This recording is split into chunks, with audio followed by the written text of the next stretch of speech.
So last week, Wednesday, Norway hosted the third meeting of International Alliance pushing for a Palestinian state. Now, a couple of interesting things around that. They say there's broad support for a two-state solution, but the international community must do more. That's according to the Norwegian foreign minister. Dozens of countries sent delegates to Norway on Wednesday last week as part of a global alliance aimed to find a two-state solution to the Israeli-Palestinian conflict. It will be the third meeting of the Global Alliance for the implementation of the two-state solution announced in September on the sidelines of the UN General Assembly in New York. The first two meetings were held in Saudi Arabia, Mohammed bin Salman being a candidate, so it makes complete sense, and in Brussels in late November.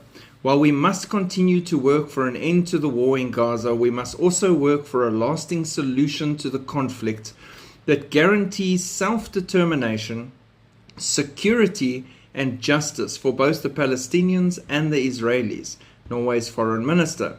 There's broad support for a two-state solution, but the international community must do more to make it a reality. Representatives of more than 80 countries and organizations took part in the meeting, though no official Israeli delegation was announced. I don't think they were even invited. Decisions are being made for them and about them, but they're not even in the meeting. They should be. Mahmoud Abbas was in the meeting, representing the other side, but Israel's not there, which shows you how twisted this whole situation is, and brings me back to Joel 3, verse 2. I will also gather all nations, all, which we are seeing now, all nations, with all the problems in the world going on at the moment, and much bigger issues to focus on, are focused on Jerusalem and Israel.